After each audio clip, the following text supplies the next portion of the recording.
한국은 위험하고 덜 발달했다. 스페인 고등학생 안소피아가 한국 수학여행을 앞두고 내뱉은 말입니다. 하지만 7일 후 그녀는 울먹이며 이렇게 말했습니다. 이곳이 나를 바꿨다. 과연 무슨 일이 벌어진 걸까요? 한국은 매년 범죄율과 치안 관련 리서치에서 다른 나라들보다 월등히 높은 치안 수준을 보여왔습니다. 인천공항은 2025년 세계 공항 순위 4위를 차지하며 세계에서 가장 친절한 공항 직원 1위도 선정됐죠. 새벽 2시 강남 거리를 혼자 걸어도 안전한 나라, 지하철이 초단위로 정확한 나라, 분단의 아픔 속에서도 희망을 잃지 않는 청소년들이 있는 나라, 편견으로 가득했던 외국인 학생이 한국의 진짜 모습을 마주하고 완전히 달라진 충격적인 7일간의 기록을 지금 공개합니다. 한국이 외국인들에게 더 적극적으로 알려져야 한다고 생각하신다면, 한국 최고 현재 상태로도 충분하다고 생각하신다면 한국 1등을 댓글로 달아주세요. 저는 마드리드 샤를마유 고등학교 3학년 안소피아입니다. 반장을 맡고 있어서 이번 졸업 수학여행 준비도 제가 도맡아 하고 있었어요. 3년간 함께한 친구들과의 마지막 추억을 완벽하게 만들고 싶었거든요. 그런데 5월 어느 날 담임 선생님이 급작스럽게 발표한 소식에 교실이 발칵 뒤집혔습니다. 여러분, 수학여행지가 일본 도쿄에서 한국 서울로 변경됩니다. 순간 교실이 조용해졌다가 곧 웅성거림이 터져나왔어요. 저도 당황스러웠습니다. 이미 도쿄의 관광지들을 다 조사해놨는데 말이에요. 더 큰 문제는 제 개인적인 트라우마였어요. 3년 전 가족과 아시아 여행을 갔을 때 불쾌한 경험을 한 적이 있거든요. 길을 잃었는데 언어 장벽 때문에 도움을 받지 못해 고생했던 기억이 있었죠. 쉬는 시간에 친구들과 이야기하다가 제가 무심코 말했어요. 한국은 아직 위험하고 덜 발달한 것 같은데 왜 굳이 거기로 가야 하지? 그때 저는 몰랐어요. 그 말이 우리를 안내할 한국 학생 박준호에게까지 전해질 줄은요. 나중에 알았지만 준호는 서울국제교류고등학교에서 교환학생 프로그램을 담당하는 학생이었어요. 해외에서 유학한 경험이 있어서 외국인들이 한국에 대해 갖는 편견을 누구보다 잘 알고 있었다고 하더라고요. 그날 저녁 학부모 단체 채팅방은 난리가 났어요. 한국은 아직 전쟁 중인 나라 아니냐? 치안이 걱정된다. 왜 갑자기 바꾸는 거냐 같은 메시지들이 쏟아졌죠. 일부 학부모들은 아예 여행을 취소하자고 주장했어요. 저도 마음 한편으로는 불안했지만 3년간 고대해온 마지막 수학여행을 포기할 수는 없었어요. 결국 학교는 안전계획을 재점검한 후 여행을 강행하기로 결정했습니다. 하지만 출발 전까지 불안감은 계속됐어요. 인터넷에서 한국에 대한 정보를 찾아봤지만 상반된 정보들 때문에 더 혼란스러웠죠. 어떤 글에서는 매우 안전하다고 하고 어떤 글에서는 여전히 위험하다고 하고 뭘 믿어야 할지 모르겠더라고요. 드디어 출발 당일 마드리드 공항에서 14시간의 긴 비행을 거쳐 인천공항에 도착했을 때는 새벽 6시였어요. 피곤함에 지쳐있던 저희를 맞이한 건 상상을 뛰어넘는 광경이었습니다. 인천공항이 2025년 세계 공항 순위 4위 얘기는 들었지만 직접 경험해보니 정말 달랐어요. 입국장으로 걸어가는 동안 발바닥까지 시원하게 해주는 냉방시설에 먼저 놀랐어요. 스페인 공항에서는 경험해본 적 없는 섬세함이었죠. 그리고 AI 로봇이 직접 다가와서 길을 안내해주는 모습에 친구들이 연신 감탄했어요. 소피아, 이거 진짜야? 로봇이 말을 걸고 있어. 화장실에 들렀을 때도 놀랐어요. 전혀 냄새가 나지 않는 깨끗함, 자동으로 작동하는 모든 시설들, 그리고 각 칸마다 비치된 휴지와 소독제까지 세심한 배려가 느껴졌어요. 입국 수속도 신기했어요. 자동화된 시스템 덕분에 긴 줄을 서지 않고도 빠르게 처리됐거든요. 수화물 찾는 곳도 매우 체계적으로 안내돼 있었고 직원들의 친절한 미소가 인상적이었어요. 입국장에서 저희를 기다리고 있던 박준호를 처음 봤을 때는 좀 어색했어요. 키가 크고 단정한 인상의 학생이었는데 제게 다가와서 말했어요. 안소피아님이시죠? 그 유명한 발언을 하신 분이군요. 순간 얼굴이 화끈거렸어요. 제 말이 이미 전해졌다는 것도 놀랐고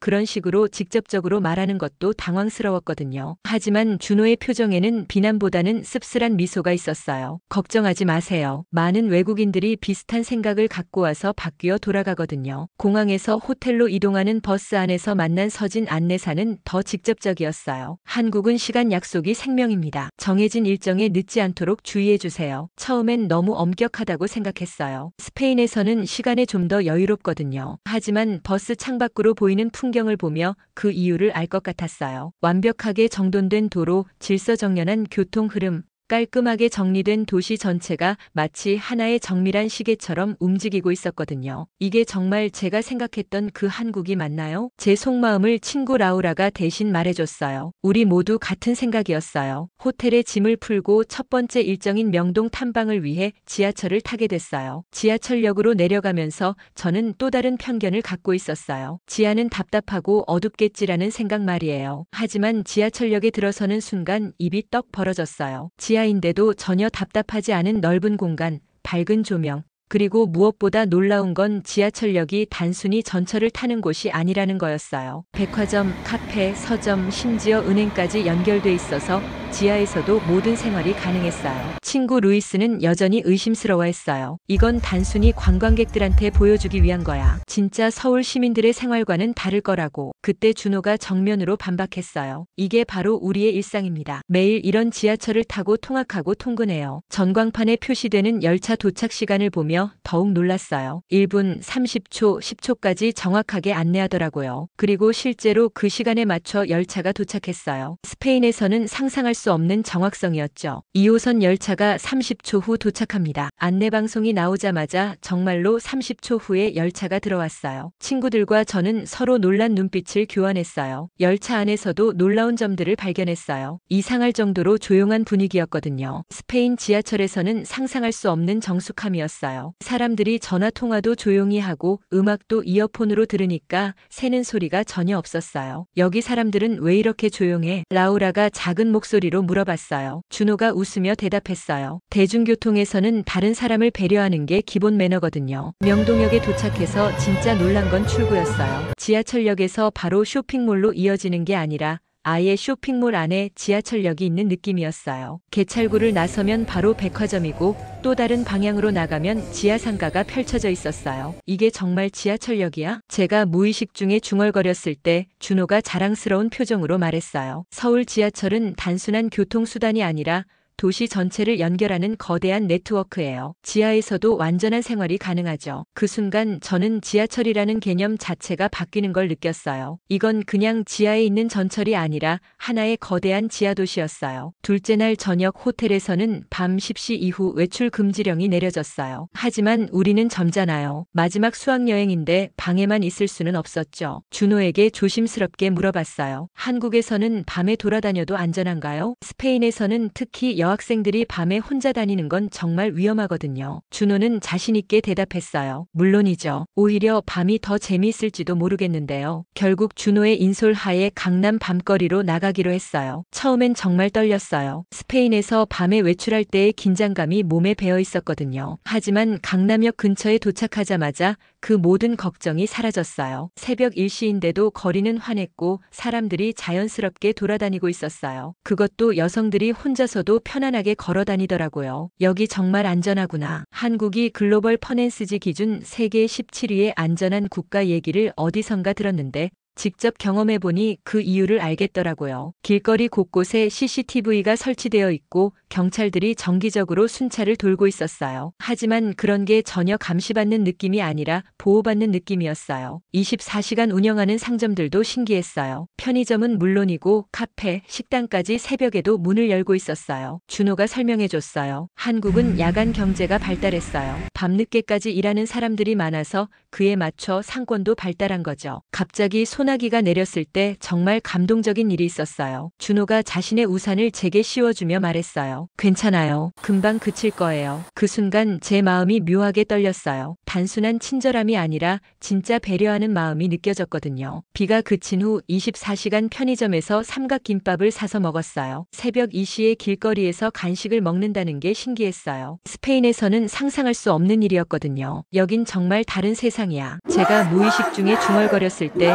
준호가 웃으며 말했어요. 한국을 제대로 경험해보세요. 생각보다 훨씬 놀라운 나라일 거예요. 그때까지만 해도 저는 몰랐어요. 이 여행이 제 인생을 완전히 바꿔놓을 거라는 걸 말이에요. 셋째 날 가장 기대했으면서도 두려웠던 일정인 DMZ 견학이 있었어요. 솔직히 전쟁의 상흔이 남아있는 곳이라고 해서 무섭고 음산할 거라고 생각했어요. 버스로 DMZ까지 가는 1시간 동안 준호가 한국의 역사를 설명해줬어요. 분단의 아픔, 전쟁의 참상, 그리고 지금도 계속되고 있는 긴장 상태까지 들으면 들을수록 한국 사람들이 얼마나 힘든 현실 속에서 살고 있는지 알게 됐어요. 그런데 사람들이 전혀 어둡지 않아요. 오히려 더 밝고 긍정적인 것 같은데요. 제 질문에 준호가 씁쓸하게 웃으며 대답했어요. 힘든 현실을 바꿀 수 없다면 그 안에서라도 희망을 찾아야죠. 그게 우리가 살아남는 방법이에요. DMZ 전망대에 도착해서 북쪽을 바라봤을 때는 정말 복잡한 감정이 들었어요. 그 같은 민족이 철조망을 사이에 두고 70년 넘게 떨어져 살고 있다는 현실이 믿어지지 않았어요. 그런데 더 놀라운 건 통일촌에서 만난 또래 친구 은지였어요. 전쟁의 위험이 바로 코앞에 있는 곳에서 살고 있는데도 너무 밝고 당당했거든요. 무섭지 않아요? 제가 솔직하게 물어봤을 때 은지가 대답한 말이 아직도 기억에 남아요. 무서워한다고 해서 바뀌는 건 없잖아요. 오히려 우리가 평화를 준비하고 있어야죠. 언젠가는 통일이 될 테니까요. 그 말을 듣는 순간 부끄러워졌어요. 저희는 평화로운 곳에서 살면서도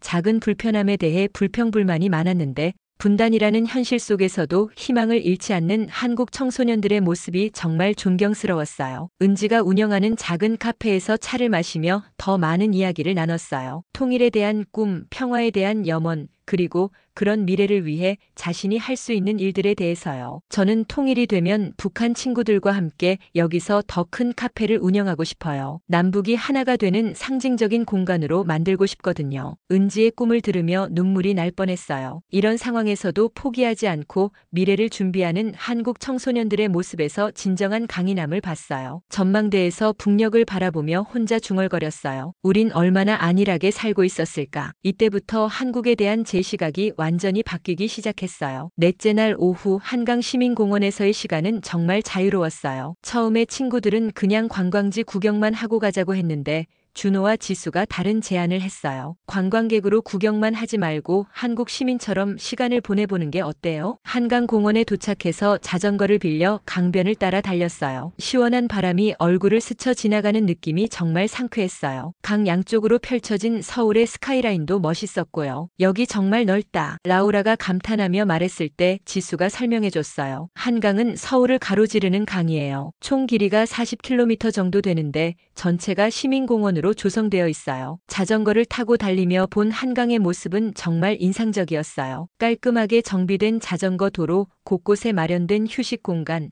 그리고 다양한 운동 시설들까지 모든 게 시민들의 편의를 위해 설계된 게 느껴졌어요. 저녁 시간에 맞춰 분수쇼도 봤어요. 물줄기가 음악에 맞춰 춤을 추는 모습이 환상적이었어요. 그리고 그 주변에서 버스킹 공연을 하는 사람들도 있었죠. 여기서 공연해도 되는 거예요? 제 질문에 준호가 대답했어요. 물론이죠. 허가만 받으면 누구나 할 수 있어요. 한강은 시민 모두의 공간이니까요. 정말 놀라운 건 시민들이 강변에서 컵라면을 끓여 먹는 모습이었어요. 곳곳에 라면을 끓일 수 있는 시설이 마련되어 있더라고요. 이거 정말 신기해. 강에서 라면을 끓여 먹다니. 친구들과 저도 컵라면을 하나씩 사서 끓여 먹었어요. 강바람을 맞으며 먹는 라면 맛이 정말 특별했어요. 이런 자유로운 분위기가 너무 좋았어요. 준호가 한강의 역사에 대해 설명해 줬을 때 더욱 감동받았어요. 여기가 예전에는 산업지대였다고 해요. 공장들이 많아서 강물도 많이 오염됐었죠. 하지만 30년에 걸쳐 완전히 바꾼 거예요. 30년이나 걸렸어요? 네. 하지만 포기하지 않았어요. 시민들이 쉴 수 있는 공간을 만들자는 꿈을 계속 가지고 있었거든요. 그때 준호가 한 말이 제 마음에 깊이 박혔어요. 도시도 사람도 변할 수 있어요. 중요한 건 포기하지 않는 거죠. 한강에서 바라본 서울의 야경은 정말 아름다웠어요. 24시간 개방되는 이 공간에서 시민들이 자유롭게 시간을 보내는 모습을 보며 부러움을 느꼈어요. 스페인에는 이런 공간이 없거든요. 이렇게 큰 강을 시민 모두가 자유롭게 이용할 수 있는 공원으로 만든다는 발상 자체가 놀라웠어요. 다섯째 날 정말 화가 나는 일이 벌어졌어요. 루이스가 학교 온라인 게시판에 한국 여행에 대한 글을 올린 건데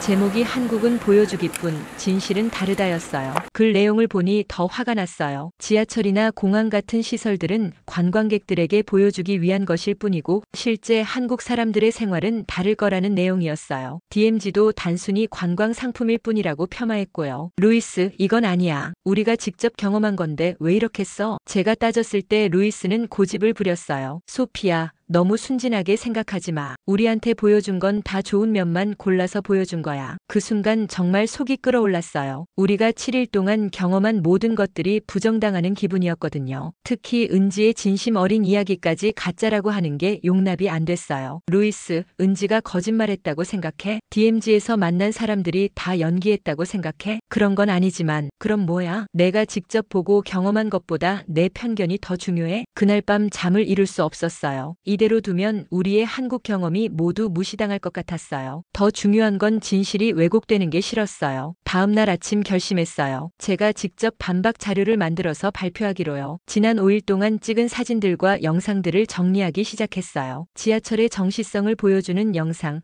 새벽 2시 강남 거리의 안전한 모습, DMZ에서 만난 은지의 진심 어린 인터뷰, 한강에서 시민들이 자유롭게 시간을 보내는 모습까지 모든 걸 증거로 준비했어요. 준호에게도 도움을 요청했어요. 준호, 나 친구들한테 제대로 된 한국을 보여주고 싶어. 도와줄 수 있어? 준호는 흔쾌히 도와줬어요. 한국의 실제 통계 자료들, 외국인들의 한국 평가, 그리고 우리가 경험하지 못한 다른 지역의 모습까지 보여줬어요. 소피아 고마워. 한국을 제대로 이해하려고 노력해줘서. 준비를 마치고 6째 날 저녁 호텔 로비에서 즉석 발표회를 열었어요. 우리 반 친구들과 함께 온 다른 반 학생들까지 모두 모였죠. 여러분, 제가 지난 5일 동안 직접 경험하고 기록한 한국의 진짜 모습을 보여드리고 싶어요. 첫 번째로 보여준 건 지하철 영상이었어요. 정확히 30초 후에 도착한다고 안내방송이 나오고 실제로 그 시간에 맞춰 열차가 들어오는 모습을 찍은 거였어요. 이건 연출이 아니에요. 매일 매 순간 이런 식으로 운영되고 있어요. 두 번째는 새벽 2시 강남 거리 영상이었어요. 여성들이 혼자서도 편안하게 걸어 다니는 모습,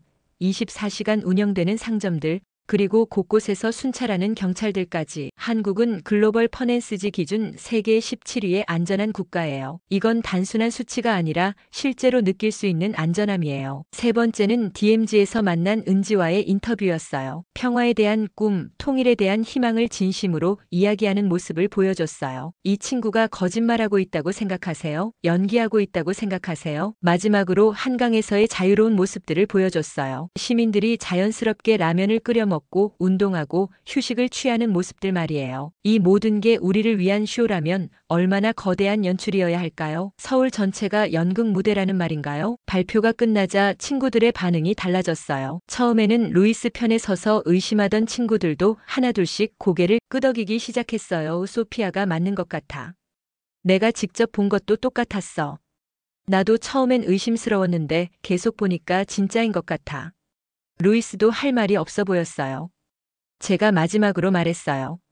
우리가 편견을 갖고 와서 그런 눈으로만 보려고 했던 거야. 하지만 진실은 우리 눈앞에 있었어. 그냥 인정하기 싫었을 뿐이지. 그날 밤 루이스가 제게 와서 사과했어요. 소피아, 미안해. 내가 너무 고집부렸나 봐. 괜찮아. 나도 처음엔 같은 생각이었으니까. 게시판 글 삭제하고 새로 쓸게. 제대로 된 내용으로. 그 순간 정말 뿌듯했어요. 진실이 승리한 기분이었거든요. 마지막 날이 되자 정말 아쉬웠어요. 7일이 이렇게 빨리 지나갈 줄 몰랐어요. 아침에 짐을 싸면서도 계속 망설여졌어요. 정말 이대로 떠나야 하나 싶어서요. 공항으로 가는 버스 안에서 친구들과 이번 여행에 대해 이야기했어요. 솔직히 처음엔 별로 기대 안 했는데 정말 좋았어. 나도. 특히 한국 사람들이 정말 친절했어. 음식도 맛있었고 뭔가 모든 게 체계적이었어. 라우라가 제게 물어봤어요. 소피아, 너 완전히 바뀐 것 같아. 어떤 기분이야? 글쎄. 뭔가 세상을 보는 눈이 달라진 것 같아. 편견이 얼마나 무서운 건지 깨달았어. 인천공항에 도착해서 출국 수속을 밟는 동안도 계속 아쉬웠어요. 모든 절차가 매끄럽게 진행됐지만 그게 오히려 더 아쉽게 만들었어요. 준호와 마지막 인사를 나누는 순간이 가장 힘들었어요. 준호, 정말 고마워. 너 덕분에 한국을 제대로 알게 됐어. 소피아야말로 고마워. 편견을 버리고 진짜 한국을 보려고 노력해줘서. 계속 연락하자. 그리고 나 한국어 공부할 거야. 정말? 그럼 다음에 한국 올 때는 한국어로 대화하자. 약속해. 손을 흔들며 헤어지는 준호를 보며 눈물이 날 뻔했어요. 단 7일 만에 이렇게 깊은 인연을 맺게 될 줄 몰랐거든요. 비행기에 탑승해서 창가 자리에 앉았어요. 이륙하면서 서울의 전경이 내려다 보이는데 정말 아름다웠어요. 밤이라서 더욱 반짝이는 도시의 불빛들이 마치 보석처럼 빛났어요. 이곳이 나를 바꿨다. 제가 무의식 중에 중얼거렸을 때 옆에 앉은 라우라가 웃으며 말했어요. 너뿐만 아니야. 우리 모두 바뀐 것 같아. 정말 그랬어요. 불신으로 시작했던 여행이 신뢰와 애정으로 끝나다니 저 자신도 놀라웠어요. 14시간의 긴 비행 동안 계속 한국에서의 추억을 되새겼어요. 지하철에서의 놀라움, 밤거리에서의 안전함, DMZ에서 만난 은지의 꿈, 한강에서의 자유로움, 그리고 모든 순간 함께해준 준호의 따뜻함까지. 마드리드 공항에 도착해서 부모님을 만났을 때 엄마가 말했어요. 소피아, 표정이 완전히 달라졌네. 뭔가 더 성숙해 보여. 정말요? 응. 뭔가 특별한 일이 있었나 봐. 네, 정말 특별한 경험이었어요. 집에 와서 첫 번째로 한 일은 한국어 학습 앱을 다운로드하는 거였어요. 준호와의 약속을 지키고 싶었거든요. 그리고 인스타그램에 한국 여행 사진들을 올리기 시작했어요. 각 사진마다 진짜 경험담을 적어서요. 댓글이 쏟아졌어요. 와, 한국이 이렇게 발달했어? 정말 안전해 보이네. 나도 가보고 싶다. 친구들과 가족들의 반응을 보며 뿌듯했어요. 이제 저는 한국의 진정한 홍보대사가 된 거죠. 한국에서 돌아온 지 한 달이 지났어요. 매일 한국어 공부를 하고 있고 준호와도 계속 연락하고 있어요. 벌써 간단한 한국어 대화는 할 수 있게 됐어요. 학교에서 한국 여행 발표를 했을 때 많은 학생들이 한국에 관심을 갖기 시작했어요. 심지어 다음 수학 여행지 후보로 한국을 추천하자는 의견도 나왔어요. 루이스는 약속대로 게시판 글을 새로 썼어요. 한국, 편견을 깨트린 나라라는 제목으로요. 그 글이 학교 전체에 화제가 되기도 했어요. 제가 가장 뿌듯한 건 편견 없이 세상을 바라보는 법을 배웠다는 거예요. 이제는 어떤 나라, 어떤 문화를 만나더라도 먼저 직접 경험해보고 판단하려고 해요. 한국에서의 7일은 제 인생의 터닝 포인트가 됐어요. 한 나라에 대한 인식을 바꾼 게 아니라 세상을 보는 눈 자체를 바꾼 거니까요. 내년에는 꼭 다시 한국에 갈 거예요. 이번엔 관광객이 아니라 진짜 친구로서 말이에요. 그리고 더 많은 스페인 친구들에게 진짜 한국을 보여주고 싶어요. 한국아, 고마워. 나를 더 나은 사람으로 만들어줘서. 여러분도 편견 없는 시선으로 세상을 바라보신다면 더 많은 것들을 발견하실 수 있을 거예요. 이런 이야기가 더 궁금하시다면 구독과 좋아요 버튼을 눌러주세요. 여러분의 관심이 더 많은 감동적인 이야기를 만들어냅니다.